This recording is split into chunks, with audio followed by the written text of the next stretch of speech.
الحمد للہ رب العالمین والعاقبۃ للمتقین والصلاة والسلام علی سید الانبیاء والمرسلین وعن ام سلمۃ رضی اللہ تعالی عنہا قالت دخل رسول اللہ صلی اللہ علیہ وآلہ وسلم علی ابی سلمۃ وقد شق بصره فأغمضه ثم قال ان الروح اذا قبض تبعه البصر فضج ناس من اهله فقال لا تدعوا على انفسكم الا بخير فان الملائكة تؤمن على ما تقولون ثم قال اللهم اغفر لأبي سلمة وارفع درجته في المهديين وافصح له في قبره ونور له فيه واخلفه في عقبه رواه مسلم۔ سیدہ ام سلمہ رضی اللہ تعالی عنہا سے روایت ہے، قالت فرماتی ہیں داخل رسول اللہ صلی اللہ علیہ وآلہ وسلم، داخل ہوئے نبی مکرم صلی اللہ علیہ وآلہ وسلم علی ابی سلمۃ، ابو سلمہ کے پاس، ابو سلمہ پر نبی مکرم صلی اللہ علیہ وآلہ وسلم داخل ہوئے، وقد اور یقیناً شق کھلی ہوئی تھی بصرہ ان کی آنکھ جو ہے کھلی ہوئی تھی، فاغمضہ تو رسول مکرم صلی اللہ علیہ وآلہ وسلم نے اسے بند کر دیا، یعنی آنکھ کے جو پپوٹے تھے ان کو آپس میں ملا دیا۔ ثم قال، پھر آپ علیہ الصلاۃ والسلام نے فرمایا ان الروح، بے شک روح، اذا قبض، جب قبض کی جاتی ہے، جب روح قبض کی جاتی ہے، تبعہ البصر، تو آنکھ اس کا پیچھا کرتی ہے، آنکھ اس کا پیچھا کرتی ہے، فضج، پس پریشان ہو کر چیخنے لگے۔ وجہ کا معنی ہوتا ہے کیا نام ہے، گھبراہٹ اور پریشانی کے وقت چیخنا چلانا۔ فضج ناس من اہلہ، پس سیدنا ابو سلمہ رضی اللہ تعالی عنہ کے گھر والوں میں سے کچھ لوگ یہ منظر سن کر اور دیکھ کر کہ جب آپ نے ان کی آنکھیں بند کر دیں اور آپ نے فرمایا کہ جب روح قبض ہوتی ہے تو نگاہ اس کا پیچھا کرتی ہے، آنکھ اس کا پیچھا کرتی ہے، تو گھر کے لوگ گھبراہٹ اور پریشانی سے رونے لگے، چیخنے لگے، شاید کہ وہ دور جاہلیت کی طرح واہ ویلا واہ ثبورا کہہ رہے ہوں، تو اس لیے آپ علیہ الصلوۃ والسلام نے ان کو تلقین کرتے ہوئے فرمایا لا تدعوا علی انفسکم، اپنے خلاف دعا نہ کرو، یعنی بد دعا نہ کرو اپنے لیے، الا بخیر، مگر خیر کی، یعنی جو تم کر رہے ہو یہ تمہارے لیے اچھا عمل نہیں ہے، اپنے لیے خیر کا عمل کرو۔ لا تدعو، نہ تم دعا کرو، علی انفسکم، اپنے آپ پر، اپنے نفسوں کے خلاف، الا بخیر، مگر خیر کی۔ کیوں؟ فإن الملائکۃ، بس بے شک فرشتے، تؤمن، آمین کہتے ہیں، علی ما تقولون، اس پر جو تم کہہ رہے ہو، یعنی جو تم دعا کر رہے ہو اس وقت فرشتے آمین کہہ رہے ہیں۔ ثم قال، پھر آپ علیہ الصلوۃ والسلام نے فرمایا اللہم اغفر لأبی سلمۃ، اے اللہ ابو سلمہ رضی اللہ تعالی عنہ کی مغفرت فرما، وارفع، اور بلند فرما، درجتہ، اس کا درجہ، فی المہدیین، ہدایت یافتہ لوگوں میں، وافصح، اور کشادہ کر دے، وسیع کر دے، لہو اس کے لیے، فی قبری ہی اس کی قبر میں، ونور اور منور فرما، لہو اس کے لیے، فی ہی اس کی قبر میں، وخلف ہو فی عقیبی ہی اور اس کے پیچھے رہنے والوں میں نائب اور قائم مقام ہو جا۔ رواہ مسلم، اس حدیث کو امام مسلم رحمۃ اللہ علیہ نے روایت کی ہے۔ سب سے پہلے اس کے اندر ابو سلمہ رضی اللہ تعالی عنہ وہ کون تھے، ان کا نام کیا تھا، مختصر تعارف۔ سیدنا ابو سلمہ رضی اللہ تعالی عنہ کا نام عبداللہ بن عبد الاسد مخزومی قرشی ہے، اور یہ نبی مکرم صلی اللہ علیہ وآلہ وسلم کے پھوپھی زاد بھائی ہیں۔ آپ اور نبی علیہ السلام اور سیدنا حمزہ رضی اللہ تعالیٰ عنہ، ٹھیک ہے، ان کے رضائی بھائی ہیں، یعنی نبی علیہ السلام کے اور سیدنا حمزہ رضی اللہ تعالیٰ عنہ کے آپ رضائی بھائی ہیں، کیونکہ ابو لہب کی جو آزاد کردہ لونڈی تھی سویبہ، اس نے ان کو اپنا دودھ پلایا تھا، اور اپنی اہلیہ کے ساتھ ام سلمہ رضی اللہ تعالیٰ عنہ کے ساتھ حبشہ کی طرف انہوں نے ہجرت بھی کی، جنگ بدر کے اندر شریک ہوئے اور غزوہ احد کے اندر زخمی ہوئے۔ زخم ابتدا میں تو ان کا درست ہو گیا، لیکن پھر دوبارہ خراب ہو گیا، اور 4 ہجری میں جمادی الاولیٰ کی 3 تاریخ کو انہوں نے وفات پائی۔ جب ابو سلمہ رضی اللہ تعالیٰ عنہ کی وفات ہو گئی، اس کے بعد نبی علیہ السلام نے عدت گزرنے کے بعد شوال میں ام سلمہ رضی اللہ تعالیٰ عنہا سے نکاح کر لیا اور ان کو اپنے حرم کے اندر داخل کر لیا۔ تو ام سلمہ امہات المؤمنین میں سے ہیں۔ ام المؤمنین ام سلمہ رضی اللہ تعالیٰ عنہا بیان فرماتی ہیں کہ نبی مکرم صلی اللہ علیہ وآلہ وسلم اس وقت ابو سلمہ رضی اللہ تعالیٰ عنہ کے پاس آئے جب ابو سلمہ رضی اللہ تعالیٰ عنہ فوت ہو چکے تھے، اور جب آپ گھر میں آئے آپ نے دیکھا کہ ابو سلمہ رضی اللہ تعالیٰ عنہ ان کی آنکھیں کھلی ہوئی ہیں، تو آپ نے فوری طور پر ان کی آنکھوں کو بند کیا، کیونکہ ایک وقت ہوتا ہے، اس وقت تک اگر میت کے اعضاء کو درست کر لیا جائے تو ہو جاتا ہے، آنکھیں بند کر دی جائیں تو بند ہو جاتی ہیں۔ جیسے ہی جسم ٹھنڈا ہو جاتا ہے تو پھر آنکھ کا بند ہونا مشکل ہو جاتا ہے، اور جب آنکھیں مردے کی کھلی ہوئی ہوں گی تو اس سے کیا آتی ہے، پھر دہشت آتی ہے، دہشت آتی ہے، خوف آتا ہے، وحشت ہوتی ہے۔ تو اس لیے جب بندہ فوت ہو جائے تو اس کے فوری بعد اس کے اعضاء کو درست کر دیا جائے اور اس کی آنکھیں وغیرہ بند کر دی جائیں۔ اور اس حدیث سے یہ مسئلہ بھی معلوم ہوا کہ مرنے والے کے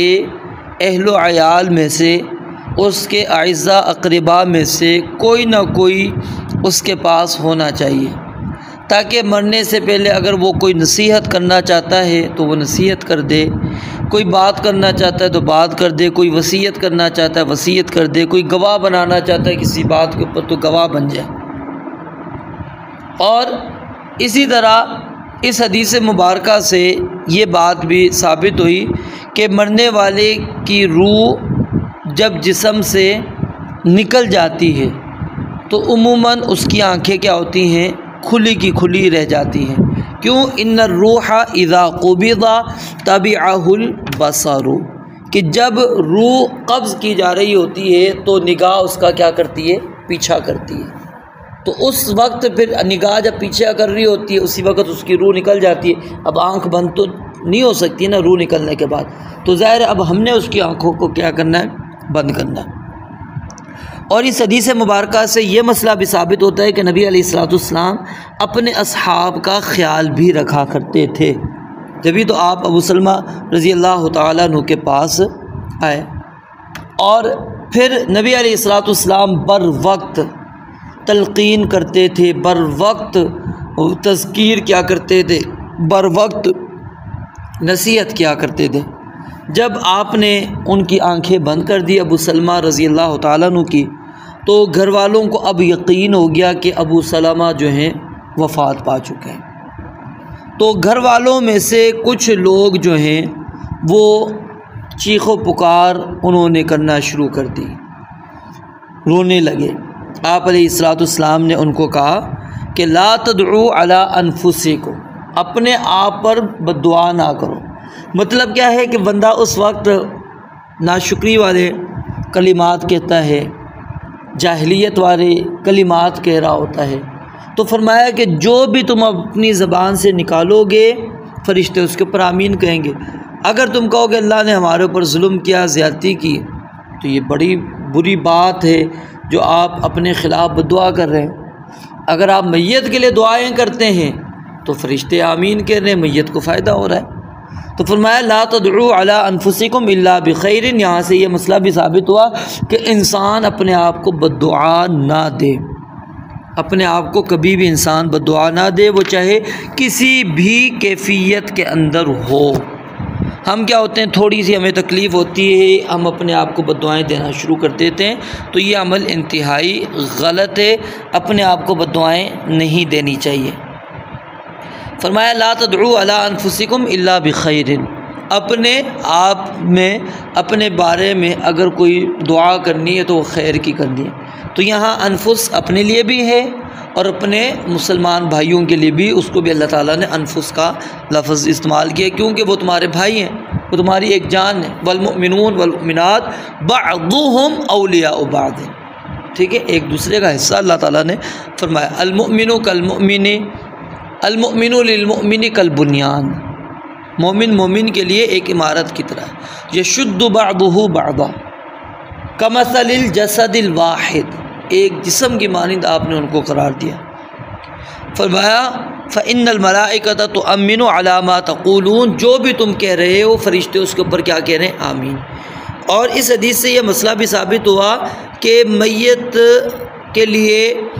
دفنانا شرط نہیں ہے، تدفین شرط نہیں ہے کہ آپ اس کو تدفین کریں گے تو اس کے بعد ہی آپ اس کے لیے دعا کریں گے۔ ہمارے معاشرے کے اندر یہی ہوتا ہے، جب تک ہم میت کو دفنا نہیں دیتے ہم اس کے لیے دعا نہیں کر رہے ہوتے، حالانکہ فوت ہونے کے بعد وہ سب سے زیادہ اگر محتاج ہے تو ہماری دعاؤں کا ہے، اور یہ ہمارا حق بھی بنتا ہے اپنے مسلمان بھائی کے لیے، اس کی مغفرت کے لیے دعائیں کریں، اس کی درجات کی بلندی کے لیے دعائیں کریں، اس کی اخروی منازل کی آسانی کے لیے اللہ رب العالمین سے دعائیں کریں۔ تو نبی علیہ السلام نے کیا کہا، اللہم اغفر لأبی سلامہ۔ اب یہاں لأبی سلامہ جو ہے، ابو سلامہ کی جگہ پر آپ جس بندے کے لیے دعا کر رہے ہیں اس کا نام لے لیں گے آگے، پھر اور وہی الفاظ کہہ دیں، وارفع درجتہ فی المہدیین وافصح لہ فی قبرہ ونور لہ فیہ واخلفہ فی عقبہ، یہ دعا کرنی چاہیے۔ اس کے اندر کیا ہے، ایک تو نبی علیہ السلام نے مغفرت مانگی میت کے لیے کہ اللہ ابو سلمہ رضی اللہ تعالیٰ عنہ کو بخش دے، معاف کر دے، ورفع درجتہ، اور اس کے درجات کو بلند کر دے، اس کے مقام کو بلند کر دے، فی المہدیین، کس میں، ہدایت یافتہ لوگوں میں، اہدنا الصراط المستقیم صراط الذین انعمت علیہم غیر المغضوب علیہم ولا الضالین۔ اب کون ہے، انعم اللہ علیہم من النبیین والصدیقین والشہداء والصالحین۔ تو ان لوگوں کے اندر اللہ رب العالمین سے بندہ دعا کر رہا ہے کہ اللہ اس کے درجات بلند کر کے انبیاء تک ان کو پہنچا دے، شہداء تک پہنچا دے، صالحین تک پہنچا دے، اس کو ان لوگوں کے ساتھ، نیک لوگوں کے ساتھ اللہ ان کے درجات کو بلند کر دے، مہدیین ہدایت یافتہ لوگوں میں۔ وافصح لہ فی قبرہ،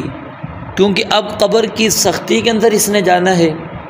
قبر نے اس کو جھنجھوڑنا ہے، قبر نے اس کو دبوچنا ہے، تو اس لیے دعا کی نبی علیہ السلام نے کہ اللہ اس کے لیے اس کی قبر کے اندر کشادگی کر دے، تا حد نگاہ اس کی قبر کو وسیع کر دے، اس کو قبر میں جانے کے بعد قبر اس کو دبوچے نہیں، ونور لہ فیہ،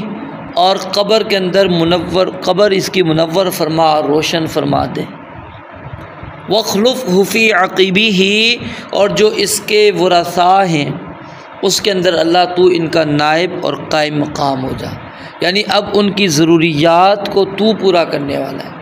ان کی حاجات کو تو پورا کرنے والا ہے، ان کو صبر دینے والا تو ہے، ان کو اس مصیبت کے اندر اس کا نعم البدل عطا کرنے والا تو ہے۔ بڑی جامع دعا ہے جو رسول مکرم صلی اللہ علیہ وآلہ وسلم نے کی ہے،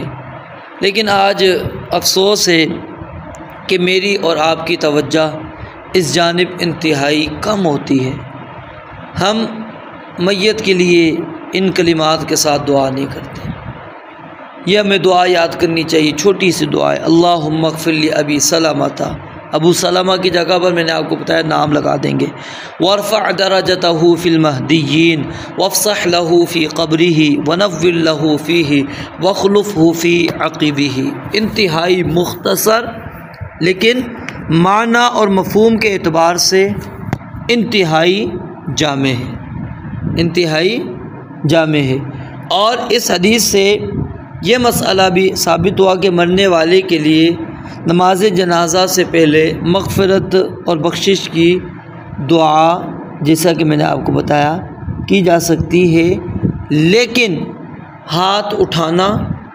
اور اجتماعی دعا کرنا یہ ثابت نہیں۔ ہمارے ہاں کیا ہوتا ہے، ہم اجتماعی دعا کرتے ہیں، جی ہاتھ اٹھائیں میت کے لیے دعا کریں، بیٹھے بیٹھے جتنے مرتبہ آپ ہوں گے جو آئے گا